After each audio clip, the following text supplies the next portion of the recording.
pero bueno, no pasa nada.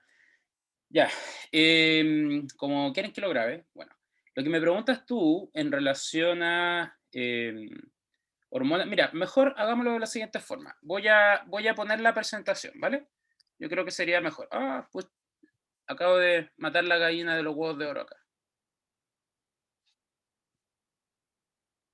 A ver, denme un segundito.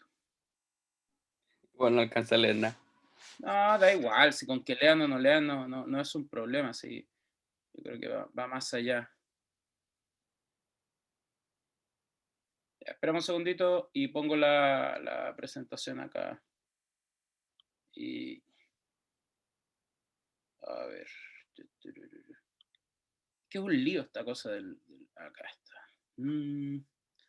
Farmacología pulmonar. Vale. Aquí. Más encima aún no puedo arreglar mi computador y estoy sin cámara. Así que, bueno, se hace lo que se puede, ¿no? Denme un segundo.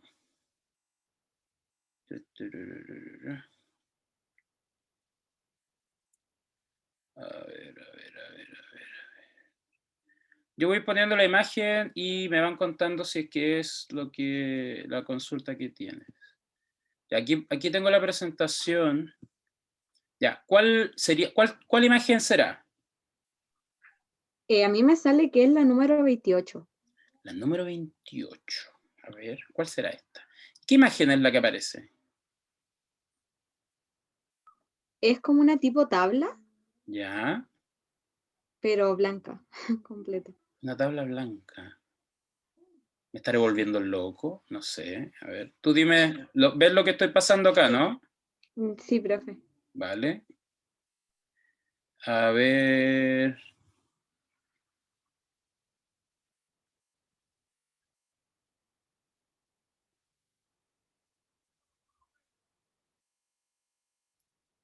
¿Va? No sé a cuál te referirás. Porque acá está toda No, la pero es clase. la de gástrico. Ah, gástrico, claro, es que te pregunté respiratorio, entonces nada. Ah, no es la de gástrico. Dame un segundo. Pongo la otra. Vale, gastrointestinal. Y me has dicho cuál? La 28. Sí. 28. Ah, vale, ya. Ahora mismo la comparto y quedamos. Ahí me están preguntando después hacer un punto importante de diabetes. Ok. Ahí les voy a contar qué es lo más importante que ustedes tienen que saber de diabetes. ¿Ya? Porque, claro, son muchas cosas, ¿no? Así que para que no se terminen confundiendo. ¿Ok? Ya, ¿cuál es tu duda con respecto a esto? ¿No entiendes Ya, mi duda, por nada? decirle, la primera, en la Ya, dopamina tiene un solo más y en la segunda ya, tiene tres. ¿Se quiere claro. decir que se absorbe mejor en esa hormona que en No, la no, dopamina? no es tanto que sea la absorción, es más bien la actividad. A ver, ¿a qué se refiere con esto? ¿Qué quiere decir? Lo que yo les hablaba de que existen diferentes tipos de antieméticos, hay muchas familias, y resulta de que todas estas familias de antieméticos van a estar relacionadas, ¿viste este esquema que está acá? Te das cuenta que el centro del vómito tiene muchos tipos de receptores, ¿ok? Tiene receptores para serotonina, para dopamina, para acetilcolina, para histamina, para, en este caso, neurosiminas, para cannabinoides. Si te das cuenta, hay muchos receptores. Entonces, ¿qué es lo que pasa? Se han generado o se han descubierto muchos fármacos que actúan sobre diferentes tipos de esos receptores, ¿ok? Entonces, ¿qué es lo que pasa? Hay muchas familias, como los anticolinérgicos, los antihistamínicos, los antiserotonina, las benzamidas, butirofenonas, fenotiacinas. Estos tres, digamos, son como juntitos todos como un grupo de fármacos, como una familia, por decirlo así. Y lo importante es de que aquí se para en cómo estas familias afectan a la liberación, digamos, o la actividad de ya sea las vías de dopamina, en este caso los receptores de muscarina, los receptores de histamina y los receptores de serotonina. Entonces, si lo vamos analizando por familias, de forma muy general, los anticolinérgicos, que tienen que ver con la acetilcolina, tienen mucha actividad sobre acetilcolina, ¿cierto? Pero también resulta que tienen una leve actividad sobre la histamina, ¿ok? Entonces, ¿qué quiere decir? De que su actividad farmacológica de estos, particularmente o de este, ¿cierto? Que es la escopolamina, se va a dar a cabo gracias a la actividad frente a los receptores de acetilcolina y muy poquito sobre los de histamina y dopamina. Mientras que los antihistamínicos, su nombre lo dice, ¿cierto? ¿A dónde van a actuar preferentemente? Aquí, pues, ¿cierto? Los de histamina. Pero resulta de que en algún momento yo les habré comentado de que todos los anticolinérgicos tienen alguna leve actividad antihistamínica y los antihistamínicos tienen una leve actividad anticolinérgica. Y de ahí viene que muchos de estos tienen también actividad anticolinérgica, ¿ok? Y una leve actividad también en los receptores de dopamina. A eso se refiere en realidad. ¿Con qué fuerza ese tipo de compuestos va a estar actuando sobre estas diferentes vías? ¿Ok? Entonces, si se dan cuenta, todos los que vienen aquí, o sea, todos estos tienen una afinidad mucho más grande por dopamina, ¿cierto? Eso quiere decir de que la actividad preferentemente va a estar dada así, en esta zona, en la zona del bulbo, del raquídeo, ¿cierto? En el centro del vómito, pero sobre esos receptores preferentemente. Lo cual no quiere decir que no puedan actuar sobre los otros, pero quizás lo hacen, pero en menor medida, ¿ok?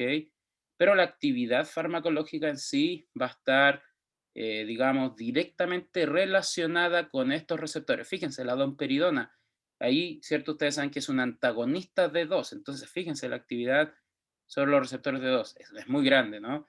Mientras que tenemos los otros compuestos que son antiserotonina, o sea, exclusivamente te dice que actúan particularmente sobre serotonina, receptores 5-HT3, ¿ok? Y estos de acá no tienen ningún tipo de actividad sobre los otros receptores. Entonces, lo que te dice más bien esta tabla es esto, especificidad, qué tan específicos son estos fármacos sobre diferentes receptores que se encuentran en el bulbo raquídeo en el centro del vómito. Es eso, solamente eso, ¿ya? ¿Quedó claro? Sí, profe. Sí, pulento, buena onda. Ya. ¿Alguna otra consulta que tengan al respecto de generalidades? No sé, de cosas como, no sé, profe, ¿cómo va a ser más o menos, Algo. para dónde va la micro? ¿Qué es lo que debemos saber más? ¿A dónde nos enfocamos? No sé, ¿qué se les viene a la cabeza? Yo, profe, Cuéntame, Bastián. quería saber si en los hipolipemiantes, la ezetimiba, ¿a qué corresponde? ¿Es una familia o es un fármaco como tal? Fantástico, buena pregunta. La ezetimiba en sí es un fármaco específico, ¿ok? No corresponde, no es una estatina y no es No un es estatina ni fibrato. fibrato, claro. Exacto, es una molécula única, es una molécula específica que tiene sus propias particularidades, pero que hoy en día, digamos que dentro de los estudios clínicos, algunas asociaciones se ha visto y esa es como la actividad que tiene hoy en día. O sea, no es un fármaco de elección, digamos así, y ustedes profesionalmente, yo creo que va a ser muy, muy, muy, muy poco probable que vayan a haber pacientes que vayan a estar utilizando ese timiba, si es que no están siendo tratados por un cardiólogo, ¿cierto? O son pacientes que están extremadamente descompensados. Ustedes tienen que enfocarse particularmente en la farmacología de las estatinas, que es lo más importante, los efectos adversos que generan las estatinas, ¿cierto? Y tener las consideraciones de que atorvastatina es una de las estatinas que más se utiliza, sobre todo para 6 diferentes tipos de dislipidemias, ¿cierto? Y que tiene un perfil de seguridad muy bueno, pero que, así como cualquier otro fármaco, también podría estar interaccionando, ¿cierto?, con aspectos del metabolismo. Se sabe de que tiene algunas normas de administración, que lo hablamos en algún momento en interacciones, ¿cierto? Esas cosas hay que tenerlas como bien perfiladas, hay que tener súper claro eso. El cuándo recomendar la administración también es súper importante. El mecanismo de acción, ¿qué es lo que hacen las estatinas, ¿cierto? Las estatinas, ¿cierto? Inhiben. Básicamente lo que hace la estatina es inhibir esta enzima, ¿cierto? La hidroximetilglutaric coenzimada, pero claro, esa enzima con el nombre raro lo que te permite es evitar la síntesis y obtención de ácido mevalónico. Eso es lo que hace, en realidad. Y el ácido mevalónico es lo que se va a ir convirtiendo en otras moléculas hasta llegar a ser colesterol, ¿ok? Entonces, básicamente, si lo quieres englobar en algo más simple, tú podrías decir que evitan la síntesis del colesterol. Es como la... si bien con tanto nombre raro y qué sé yo, pero evitar la síntesis del colesterol sería una, digamos, una respuesta apropiada. El dato interesante igual es de que las estatinas también tienen mucho valor, entre comillas, también disminuyendo la síntesis de triglicéridos de forma indirecta. Por lo cual se suelen utilizar, ¿cierto?, en terapias cruzadas en muchos pacientes.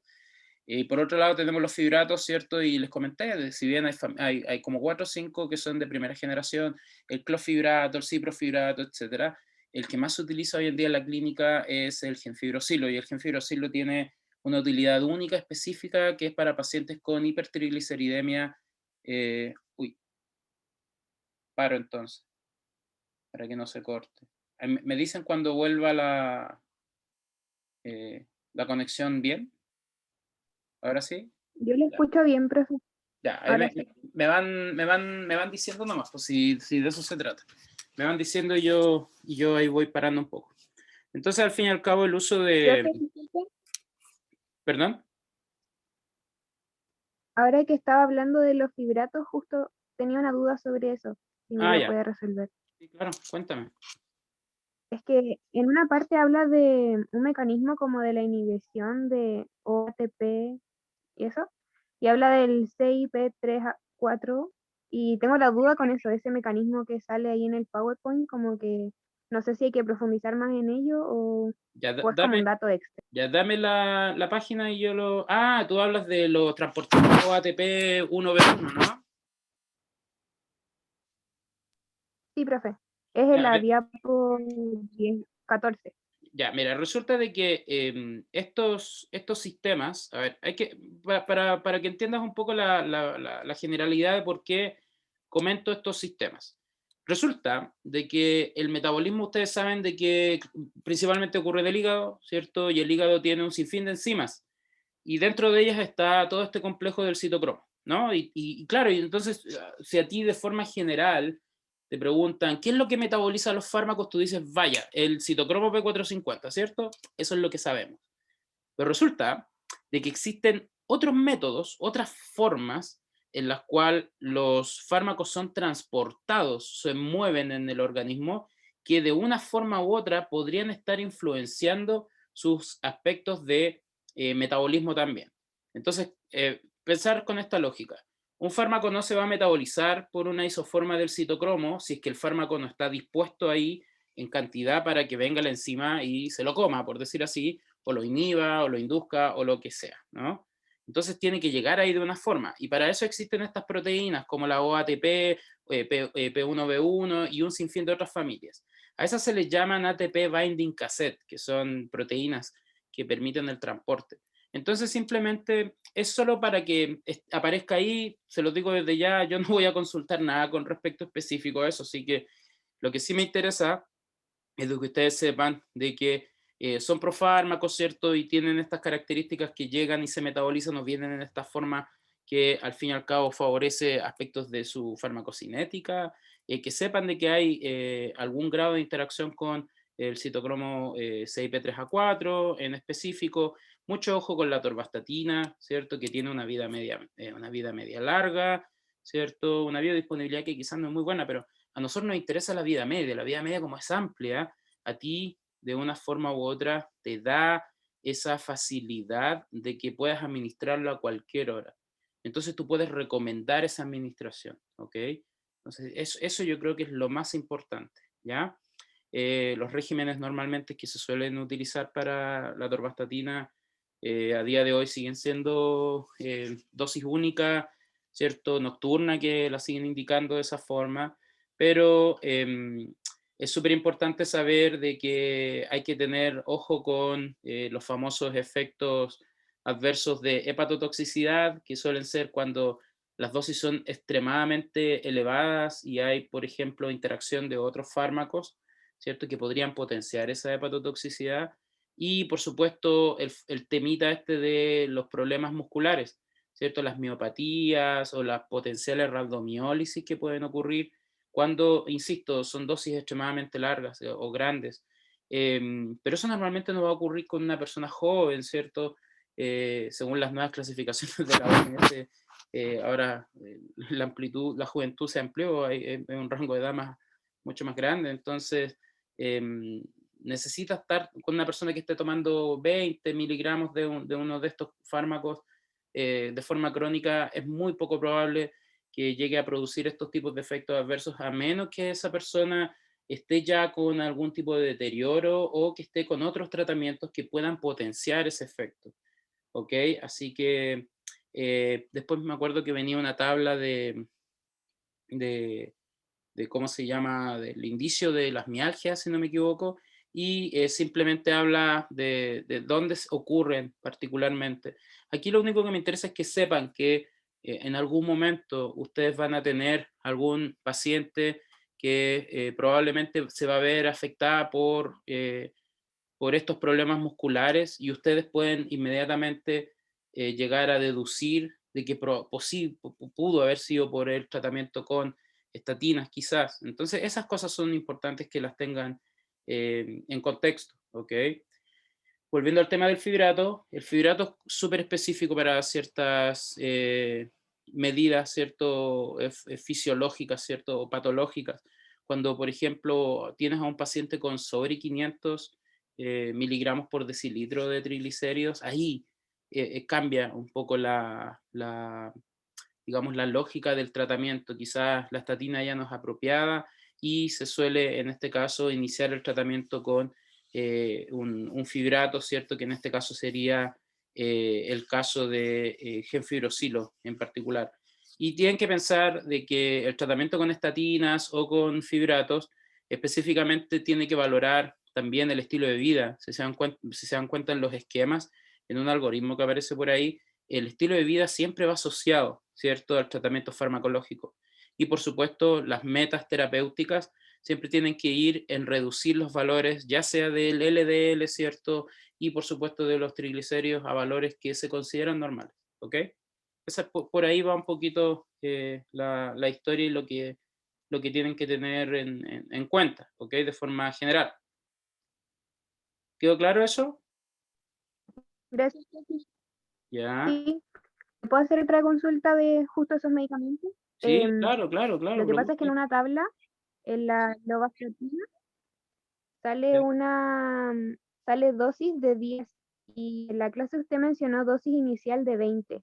Quería Sí. preguntar las dosis de esos tres, o sea, lovastatina y de gemfibrosilo también, Ya, mira. porque no tenía claro cuál es la dosis Ya, exacta. súper buena pregunta. Mira, mira, si no me equivoco, es que no tengo la clase acá, pero me acuerdo, aún así me acuerdo.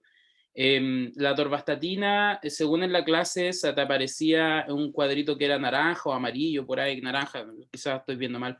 Pero te pone las dosis iniciales de 10 y claro, la máxima, ya sea de lovastatina o de atorvastatina, es 80, ¿ok? Eso que quede claro.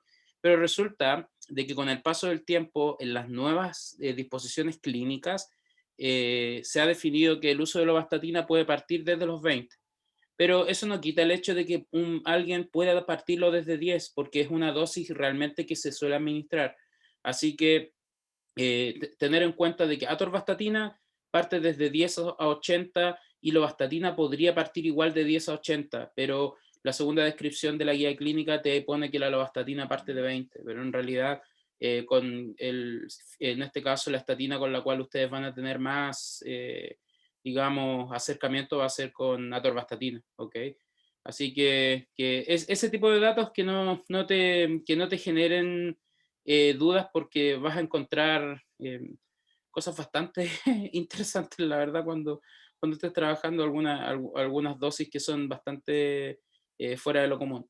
Con respecto al gemfibrosilo, sin embargo, mira, lo que se recomienda según la literatura es no sobrepasar los 600 miligramos, ¿ok? Eso es lo que se recomienda, ¿ya? Y eso es lo que viene descrito en un montón de perfiles clínicos. Pero yo me he encontrado con unas sorpresas de pacientes a los cuales los tienen medicados con dosis que son el doble, 1200, lo cual yo pienso que no es correcto, porque resulta de que podrían potenciar eventualmente algún problema hepático en esos pacientes, ¿ok? Así que si es que en algún momento de tu vida profesional llegas a ver a algún paciente que esté con dosis elevadas por sobre ese valor, yo te recomiendo que le consultes al tratante, ¿cierto? De cuál ha sido el criterio clínico para poder definir esa dosis, porque a veces no lo tienen muy claro y bueno, piensan de que algunos fármacos se pueden aumentar la dosis y aumentar la dosis. Así que en ese aspecto hay que tener mucho ojo, pero normalmente 1200 podría llegar a ser la dosis ya que está por sobre la morbilidad que se le dice en realidad. Pero 600 sería como lo más lógico y bueno, ese doble, si pasa de esos 1200 ya sería algo válido de poder consultar, ¿ok? Pero eso lo que aparece descrito ahí, si no me equivoco, va a seguir siendo de 10 a 80, ya sea en atorvastatina como en lovastatina. ¿Bien? Gracias, profe. De hecho, Google decía como de 900 a 1200 y así como, es Ya, demasiado. sí, se sigue hablando, claro, es que lo que pasa, a ver, mira, acá tienes que contextualiza otra cosa también, porque en APS, no sé, y en el hospital, tú vas a encontrar la forma farmacéutica de 600 miligramos, ¿ok? Y esos 600 miligramos tú los puedes fraccionar a 300, ¿cierto? Y, o sea, si lo partes. Y ya ahí como que podría aparecer esta dosis, ¿cierto?, de pastilla y media al día, ¿ok? Que puede ser a veces separada en dosis o de toma única. Y eso potencialmente se podría aumentar a estos 1200. Entonces, es simplemente ese juego de administración. Pero eso va a ser, al fin y al cabo, valorado cuando el paciente, ustedes lleguen a ver pacientes con triglicéridos que están por sobre 700 u 800. Y esos pacientes son bien, bien especiales. ¿Qué particularidades se van a encontrar con estos pacientes? De que casi todos son diabéticos descompensados, porque un paciente diabético descompensado, por lógica, va a tener los triglicéridos extremadamente elevados. ¿A qué se debe eso? Es de que el azúcar en exceso que tienen dando vuelta en el cuerpo se termina convirtiendo en triglicéridos. Entonces, por ahí va un poquito la historia. ¿Ok? Gracias, profe. De Sí, nada. claro. ¿Alguien más que tenga alguna duda, consulta, pregunta? ¿O puedo comenzar a poner las preguntas tipo prueba y vamos conversando? Yo, profe, ¿Sí? Ya, las vamos poniendo entonces, ¿vale? A ver, denme un segundo, déjenme no, ver dónde profe, las para dejé. ver si lo entendí bien. Agonistas beta-2 adrenérgicos, broncodilatador, salbutamol, salmeterol, formoterol, está bien, ¿cierto? Sí, señor, esos son los 3 más utilizados en la clínica a día de hoy. En este caso, sí, correcto, esos son los tratamientos que estaba pensando en algún otro. Pero sí, esos son los que normalmente son utilizados en la clínica por vía inhalatoria y ya existen otras alternativas que yo creo que las podrán ver ya cuando estén más insertos en la clínica, como por ejemplo la administración de adrenalina racémica en forma de nebulización o el salbutamol también nebulizado. Eso suele utilizar terbutalina, que se usó por mucho tiempo, que aparece todavía en algunos arsenales. Pero eso, o sea, salbutamol es hoy en día la piedra angular del tratamiento broncodilatador para pacientes asmáticos en particular. Y por supuesto las alternativas de formoterol y salmeterol son hoy en día no quizás consideradas como monoterapia, sino que todas estas dos vienen asociadas.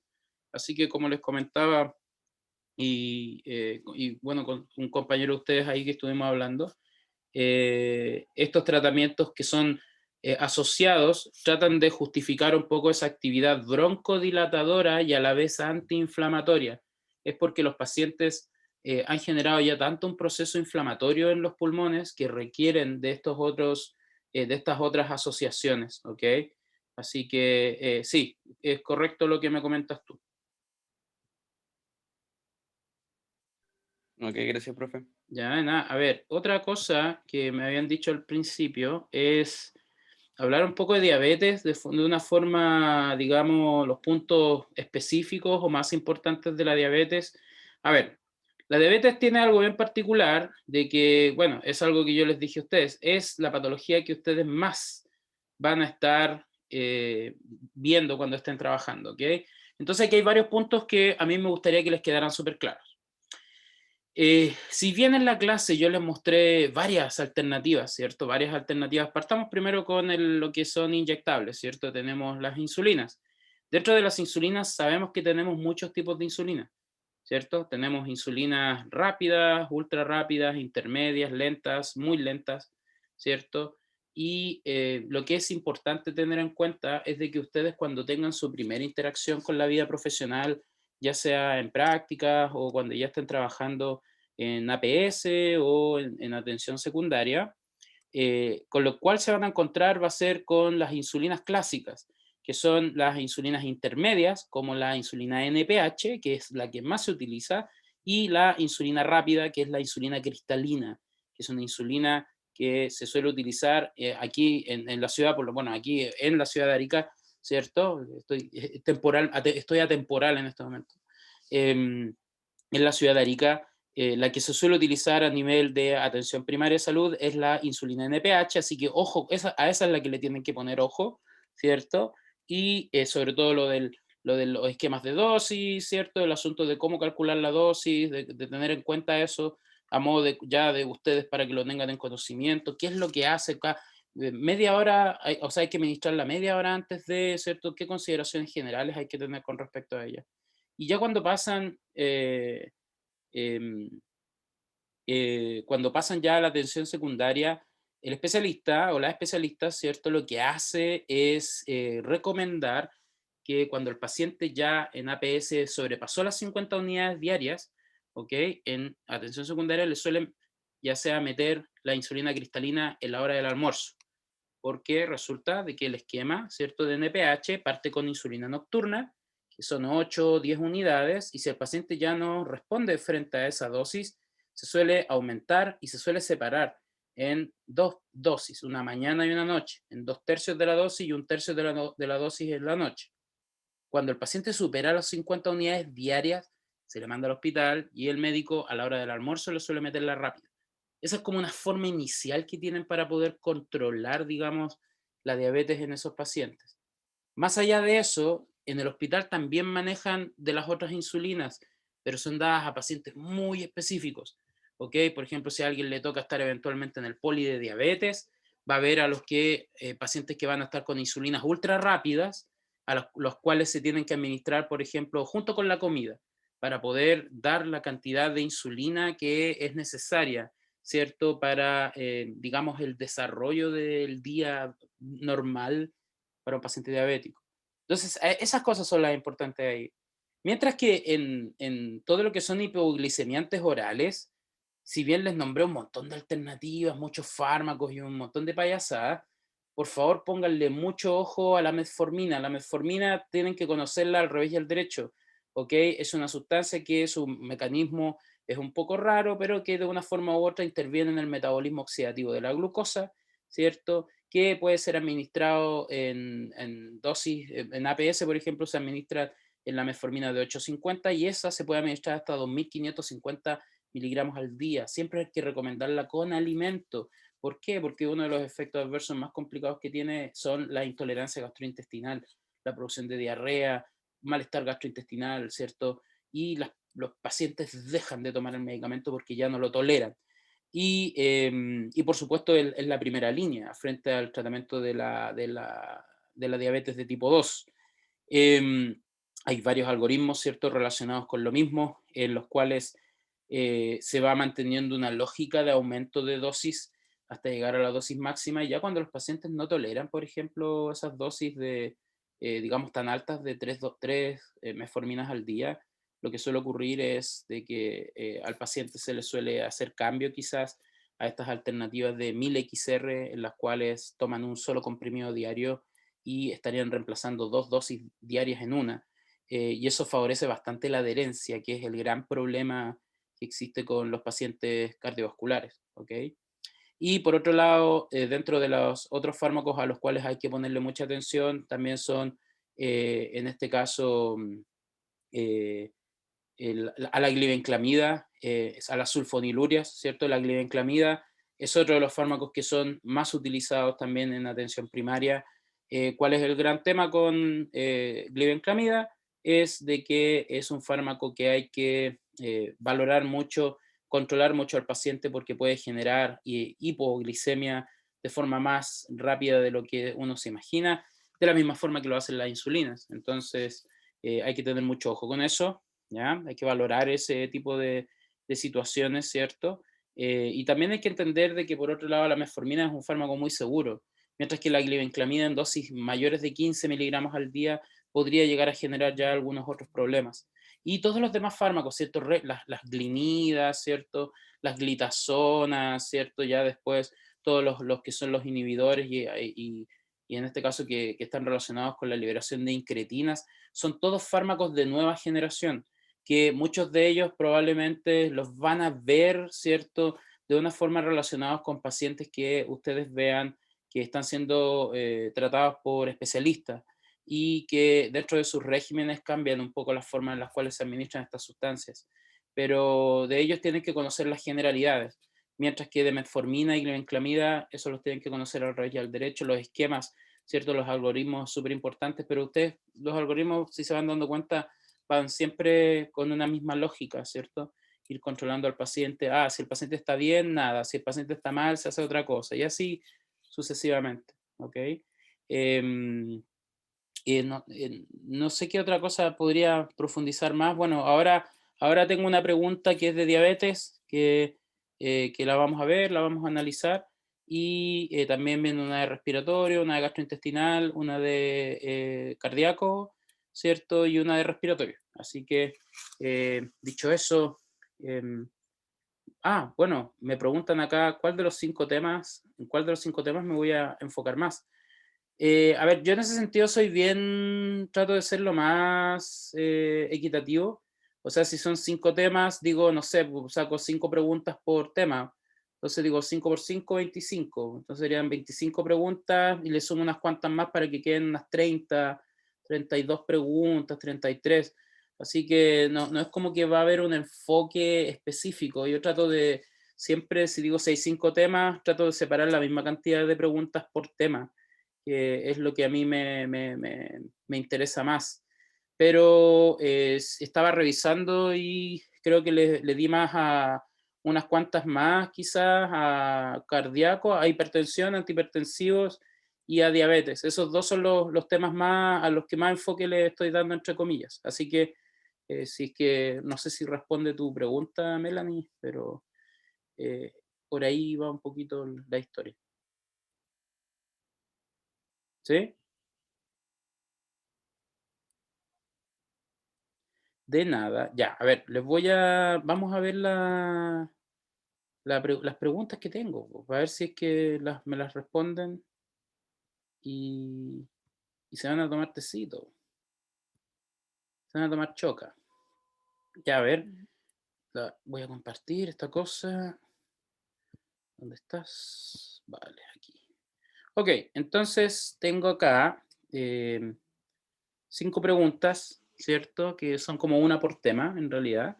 A ver, yo creo que ya quedó claro, la prueba serán, qué sé yo, 30 y algo preguntas de alternativa y ya, selección múltiple y se acabó. Les quería hacer una consulta. ¿Ustedes,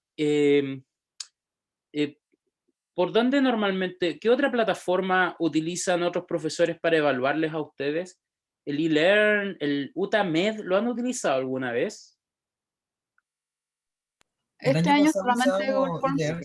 Malo, Todos ya usan El sufrimos año harto con... pasado usábamos eLearn, pero se caía mucho. el Pero este eLearn, año hemos ya. usado solamente Google Forms. Solo el Gaggle, ok, solo el Gaggle. ¿Por qué le digo choca? Porque es una forma súper antigua de decirle a tomar 11, no sé, estoy viejito ya. Así que bueno, así le decían las abuelitas, sí, soy un abuelito. Y la mayoría usa Google Forms. Genial, entonces ya, ok, Google Forms. Es que yo estaba usando otra plataforma y la verdad que estaba súper buena, pero bueno, ya no creo que la vaya a poder utilizar con ustedes porque no tienen acceso a ella, así que no nos sirve nada. Pero nada, sigamos con Google Forms y se acabó. Entonces, vamos con la primera pregunta. Entonces, a ver, esto es algo que quiero que tengan en cuenta. Yo todas las preguntas, en modo, sí, podría ser, pero no sé si todo el mundo va a poder tener acceso. Miren, para esto es algo que quiero que quede súper claro. Yo las preguntas les voy a poner un tremendo caso, así una historia, y inmediatamente van a empezar con el estrés porque van a ver como 4 o 5 líneas de preguntas y van a decir, oh, este compadre se volvió loco y nos hizo una pregunta que es terrible, nos odia, lo que sea. Resulta de que no es tanto así. De hecho, son historias que yo te cuento y al final la respuesta es súper simple. Entonces, eso quiero que lo tengan en cuenta. Ya yo en ningún momento voy a hacer como que tengan que hilar datos extraños. No, la respuesta es más simple de lo que ustedes piensan. De hecho, en el mismo enunciado de toda la historia que te cuento, va básicamente un poquito de ayuda para la respuesta. Entonces, fíjense, una mujer de 33 años con hipertensión conocida tiene ahora 2 semanas de embarazo. ¿Cuál de las siguientes clases de fármacos antihipertensivos está absolutamente contraindicado en esta mujer? Alternativa A, moduladores de canales de potasio, pongo yo. B, en este caso, inhibidores de la enzima convertidora de angiotensina, los ECA, ¿cierto? IECA. C, bloqueadores de los canales de calcio, bloqueadores alfa-1, simpaticolíticos centrales. ¿Ven? B, casi todo el mundo me dice B, ¿cierto? IECA, efectivamente, pues, son los IECA, ¿cierto? Habíamos dicho de que los IECA están totalmente contraindicados en pacientes, ¿cierto?, que están embarazadas. De la misma forma, los ARA2, ¿ok? Décimas. Pucha, en algún otro multiverso, probablemente hubiese hecho tal movida, ¿cierto? De haberte dado unas décimas. Pero bueno, para eso están los talleres. El taller, de hecho, les va a subir la nota a todo el mundo. Así que, bueno, sin ánimos de mirar en menos al taller. Pero bueno, ¿por qué en particular estos fármacos son bastante complejos, por decirlo así? Es porque los estudios que se han realizado con ellos nunca dieron como muy buenos resultados, ¿cierto?, en algunos grupos de pacientes embarazadas, ¿ok?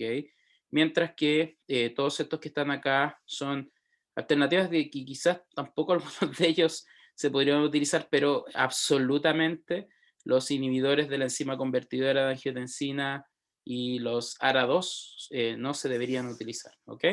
Entonces, una pregunta como de ese tipo, a mí me gusta hacer bastante preguntas con estas características.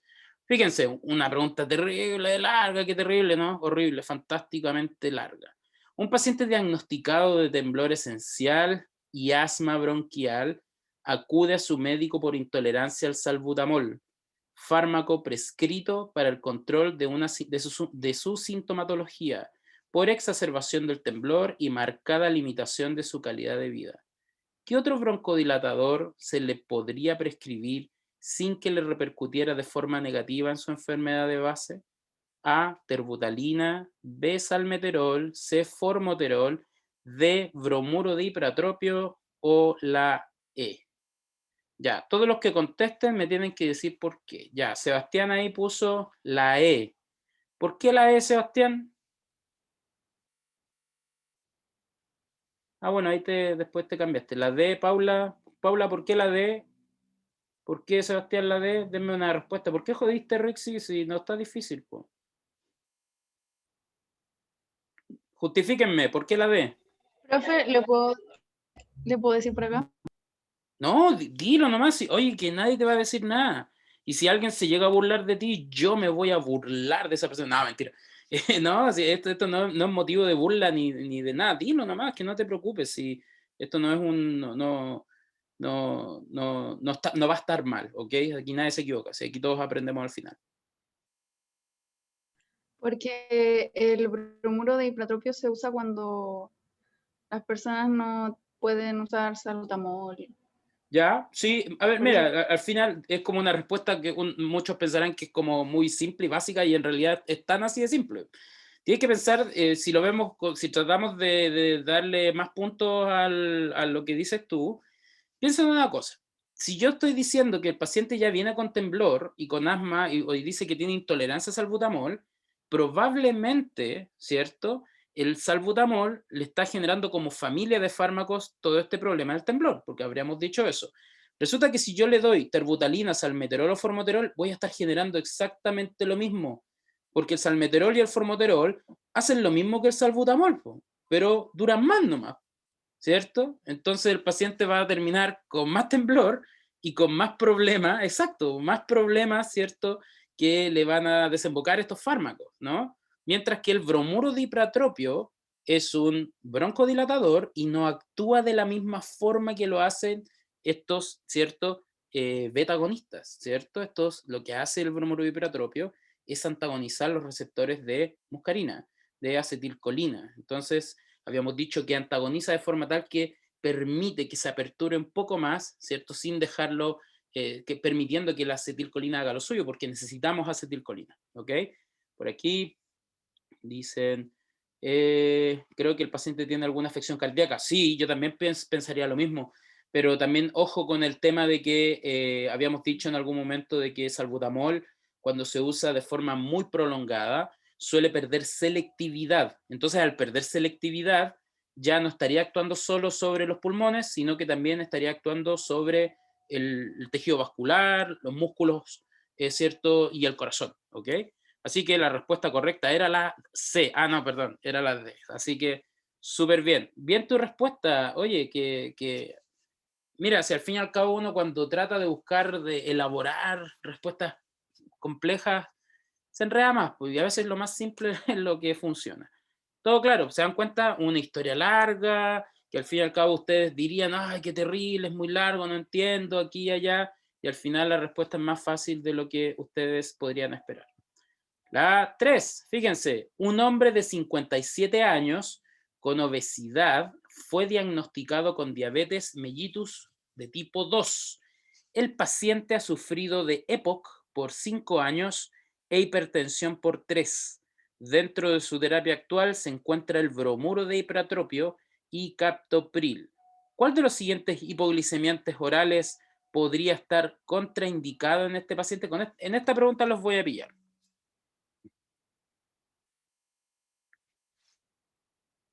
A ver si es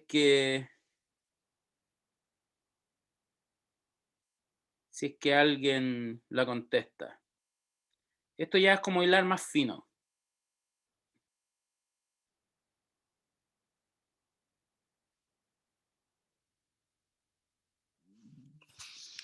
¿Alguna idea?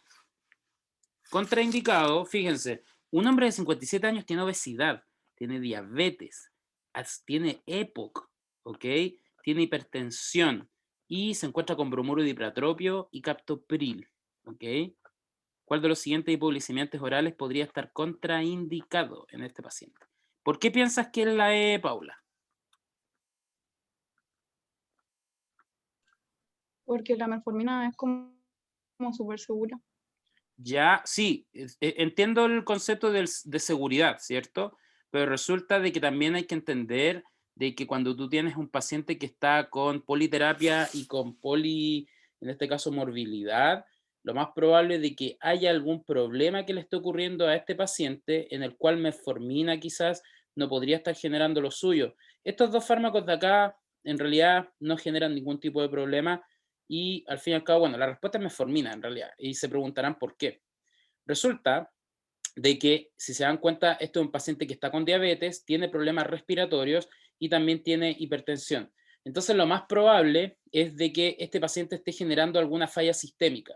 Resulta de que la metformina, si tú la prolongas a un paciente que tiene falla sistémica, eventualmente podría traerle falla renal. ¿Ok? Así que esta es como muy específica, la verdad, pero está como bien descrito al fin y al cabo de que pacientes que tienen tratamientos muy prolongados con algunos de estos fármacos podrían estar generando ese tipo de alternativas. La metformina puede causar problemas respiratorios, igual podría llegar a causarlos a la larga en pacientes que ya tienen descompensación. Paciente con tipo 2 no debería usar metformina, creo que suele recetar como tratamiento inicial. No debería usar metformina. ¿Por qué se suele recetar como tratamiento inicial? Súper buena pregunta. Resulta de que si bien, a ver, mira, lo que se debería hacer normalmente es valorar si es que el paciente efectivamente tiene la enfermedad de base, ¿ok? Entonces, ¿tiene diabetes hace mucho? Sí, claro, pero resulta de que aquí el parámetro de control o el que pone el freno es la enfermedad pulmonar obstructiva y en este caso la hipertensión. ¿Por qué? Porque eventualmente este paciente podría estar generando daño renal. Y tú, por ejemplo, un paciente con metformina, o sea, metformina y daño renal no van juntas, ¿ok? Terminas, al fin y al cabo, generándole más problemas. No, al fin, no, te está diciendo cuál de estos está contraindicado. Los otros sí puedes darlos.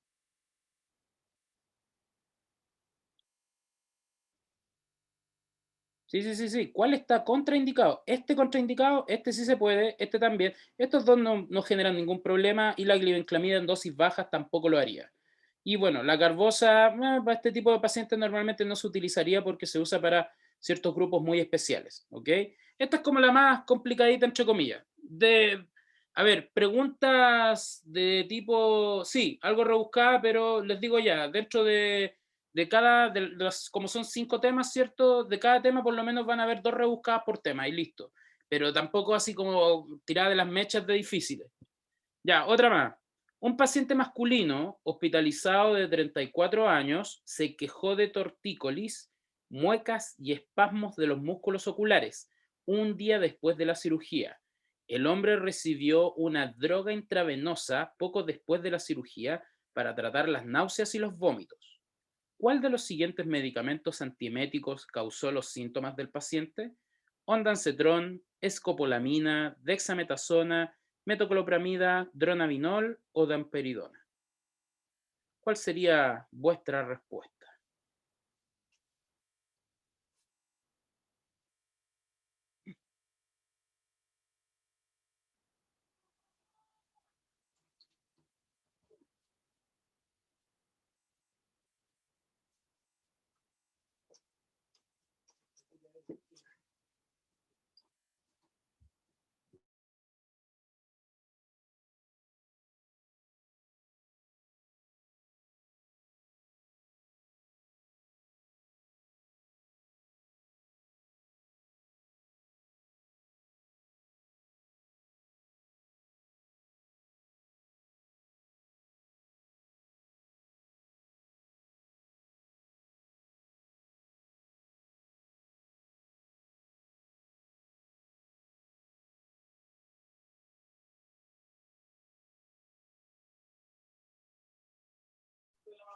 A ver, las preguntas, las respuestas envíenme el mensaje para todos, no las manden por directo. O sea, para mí, creo que todo el mundo vea lo que ustedes también opinan. Me dicen por ahí Don Peridona, ¿por qué Don Peridona? ¿Cuál sería la justificación de por qué Don Peridona? Hasta la próxima. Hasta la próxima. No, pues, a ver, vamos analizando. ¿Qué les dije yo con respecto a los fármacos? Por ejemplo, sabemos de que tenemos tratamientos para el vómito, ¿cierto? Y tenemos dentro de ellos los que les nombré mucho, que se usan para el cáncer, por ejemplo, los cetrones, ¿cierto? ¿Y dónde actúan ellos? Hace rato lo hablé en la tablita, son antiserotonina. Ellos actúan solo sobre serotonina. Mientras que les dije en algún momento, y se los recalqué mucho, de que los fármacos que actúan sobre los receptores D2 de dopamina tienen un efecto adverso muy conocido, que son los efectos extrapiramidales, ¿ok? Y los efectos extrapiramidales son similares a Parkinson. Entonces, por ejemplo, estas muecas, tortícolis, espasmos musculares deben estar asociados a un fármaco de aquí que tenga actividad sobre los receptores D2, pero a nivel central, no a nivel periférico. Entonces, la domperidona no sería la opción, porque la domperidona actúa sobre los receptores D2 periféricos. Entonces, la respuesta correcta es, efectivamente, Bastián, metoclopramida. ¿Ok? ¿Ven? Sí, es un análisis así de simple.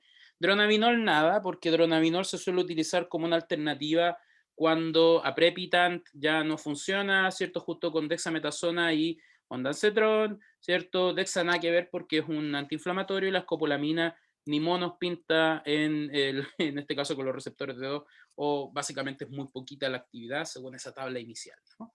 Pero no está difícil. Entonces, conceptos claros que tienen que tener acá: metoclopramida, efectos adversos más complicados, efectos extrapiramidales, efectos a nivel del sistema nervioso tipo parkinsoniano, espasmos musculares, ¿cierto? Problemas musculares, movimientos involuntarios, discinesias, etcétera, ¿ok?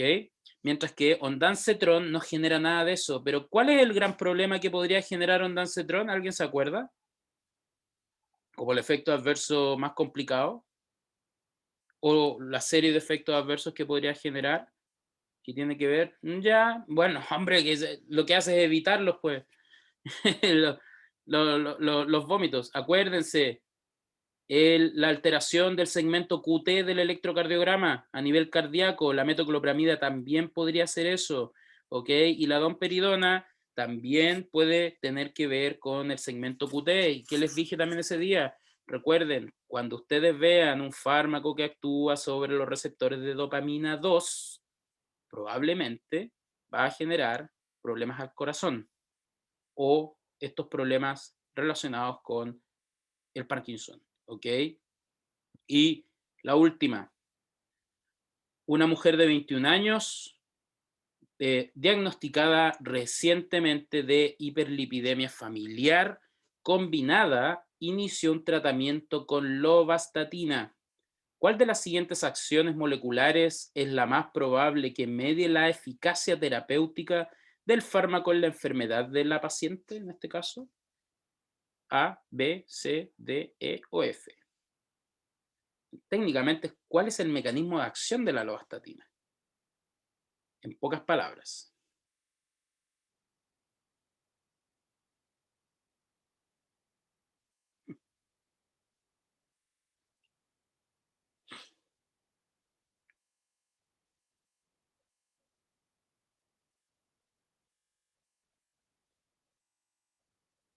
La C. ¿Alguien más? ¿Algún otro candidato a la pregunta? Regulación a la baja de los receptores hepáticos de LDL, aumento de la síntesis de la proteína lipasa, disminución de la síntesis de ácido mevalónico, disminución del almacenamiento de LDL en endosomas hepáticos, aumento de los niveles plasmáticos de aminotransferasas hepáticas, aumento de los niveles plasmáticos de creatinfosfoquinasa. La alternativa correcta es C, y lo hablamos hace, qué sé yo, unos 10 minutos atrás.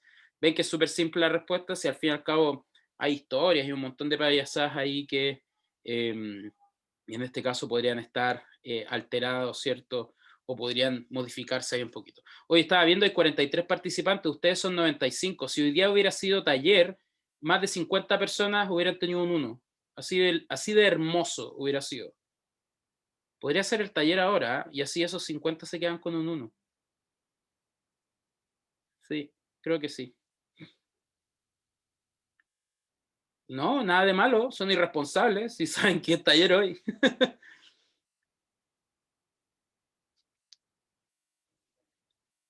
Nada de punto. No, a ver.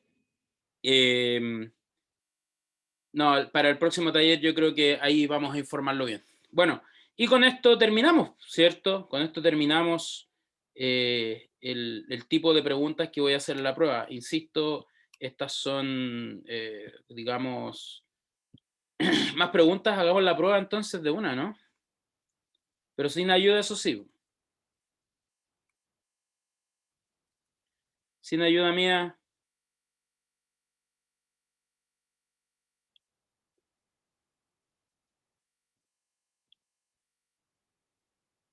Espera un segundito, que quiero dejar de...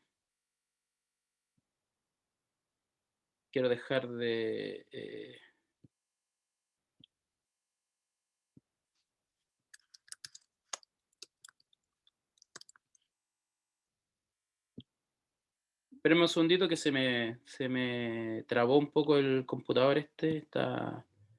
Ya está esperando una bien merecida sepultura, así que denme chance a que vuelva a la vida.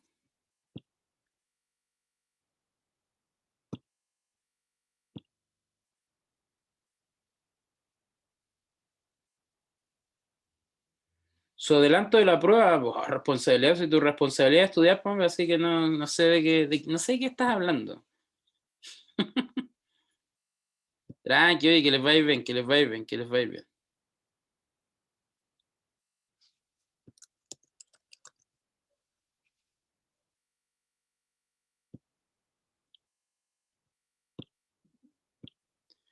Me estaban haciendo una pregunta ahí, ¿cierto? A ver, ¿por qué la metformina está contraindicada en pacientes con EPOC, hipertensión con diabetes 2? Ah, ya, mira, la respuesta de eso es súper interesante. Es porque las biguanidas, o en este caso la metformina, pueden causar acidosis láctica. Y por esto son relativamente contraindicadas en cualquier condición fisiológica que te pueda llevar a predisponer a acidosis. Entonces, como este paciente sufre de EPOC y está en tratamiento con un IECA, la enfermedad respiratoria va a predisponer a la acidosis respiratoria y el IECA va a predisponer a acidosis metabólica. Entonces, de esa forma va a reducir los niveles séricos de aldosterona. Entonces, meterle metformina es un tremendo error porque de una forma u otra vas a generarle una acidosis respiratoria metabólica, y lo cual puede llevar al paciente a generar una crisis. Entonces, por ahí va un poquito va por ahí el tema.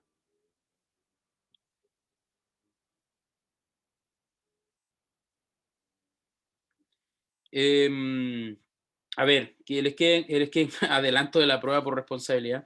Ya les voy a subir ahora durante 10 minutos toda la prueba para que la vean, ¿cierto? Le sacan fotos, todo lo que quieran, y así están para el viernes listos. ¿Ya les parece?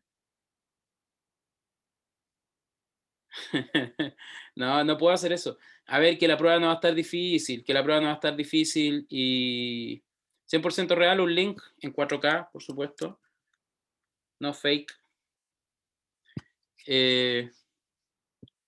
Me va a eso Rapid Share, yo creo que es más antiguo. Bueno, no sé si alguien tiene alguna otra pregunta al respecto, alguna otra duda que quiera resolver, ¿cierto? O ya vamos dejando hasta acá. No sé. ¿Cómo es eso? Me hacen quedar mal, como que caí. Yo mentiroso, yo no soy mentiroso, soy una persona súper honesta. Solamente bromeaba un poquito.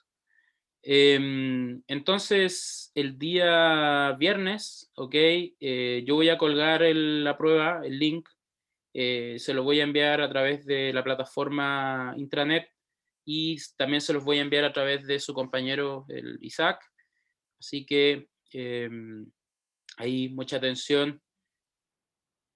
Todos los bloqueadores inhibidores son parciales. ¿En qué te refieres parciales? O sea, perdón, bloqueadores de qué. O sea, en general, porque... Ah, sí, claro que sí, porque piensa tú, mira, pongámonos en el caso de la acetilcolina, imagínate que tú, o no, mejor de la dopamina, estás liberando mucha dopamina, ¿cierto? Ya, y estás generando un problema en tu sistema nervioso que al fin y al cabo te va a traer consecuencias a la movilidad muscular. Si tú bloqueas toda esa dopamina dejaría de existir y habrían muchos otros procesos que requieren de dopamina para poder, en este caso, funcionar, ¿ok? Entonces, tú lo que haces con un antagonista es reducir la cantidad del fármaco a un nivel basal, no bloqueándolo completamente, sino que permitiendo que haya una cantidad suficiente para que ese neurotransmisor haga la función fisiológica que tiene que hacer. Por eso son todos los bloqueadores, te dejan a nivel de la base, ¿ok? No bloquean completamente. ¿Sí? A ver, me pregunta Daniela. Sí, de nada. ¿En qué horario estará disponible la prueba? Onda, ¿cuánto tiempo para responder? No sé, pues onda, yo creo, desde las 18:40 hasta las 21, 21:30, es probable. A todo reventar las 21:30, porque es corta la prueba. Así que no creo que sea tan complicado. Se las voy a hacer corta, pero precisa. O sea, las preguntas precisas al grano. Porque si yo quisiera, les podría hacer una prueba de 80 preguntas y feliz de la vida. Una persona con asma se mejora con el tiempo, uff. Ay, ay, mira, yo así te voy a dar un par de casos que conozco. Yo conozco personas que en su vida, cuando eran pequeñas, tuvieron asma, unas asmas complicadas, pero en edad adulta ya no lo tienen, pero aún así hay momentos en los cuales pueden generar algunas crisis. O sea, ¿qué quiere decir? De que llevan 15 años, por decir así, sin la necesidad de tener que estar siempre inhalándose. La enfermedades como el asma podrían de una forma u otra considerarse reversibles de una forma, digamos, general, ¿ok? Pero eso va a valer también de la mano con la zona en la cual vivas, tu exposición a un montón de, digamos, en la zona donde estás viviendo por los contaminantes, etcétera, pero sí, pues con el paso del tiempo podría llegar a ser reversible.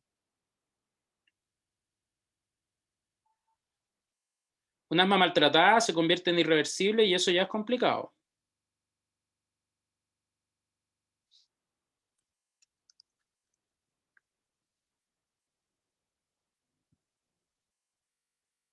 ¿Alguna otra pregunta que tengan por ahí? ¿O se quieren ir a tomar choquita, tecitos, no sé? ¿Está para unos completos hoy día? ¿O está para, no sé, para algún otro tipo de menester alimenticio? Eso, a tomar choquita. Pizza, siempre. La pizza, eso. A ver, no, gracias a ustedes por asistir. Sí, que para mí siempre es un gusto. Pucha, a mí lo que más me gustaría es volver. Oh, maravilloso. Unas sopaippas pasadas. A mí lo que más me gustaría es volver a dar clases presenciales de una forma u otra porque uno puede ahí intercambiar muchas más cosas y se pueden dar mejores ejemplos y uno ve a las personas que quizás no están entendiendo muchas cosas y les puede directamente, ¿cierto?, mirar y decir, oye, ¿qué te pasa? ¿Tienes alguna duda, alguna cosa? Y la verdad que, bueno,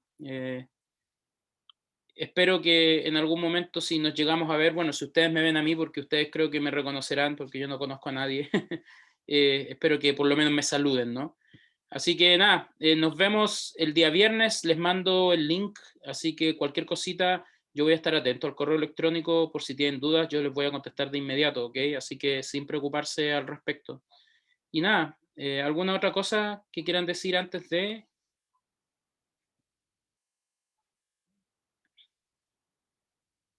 Profe, Sí.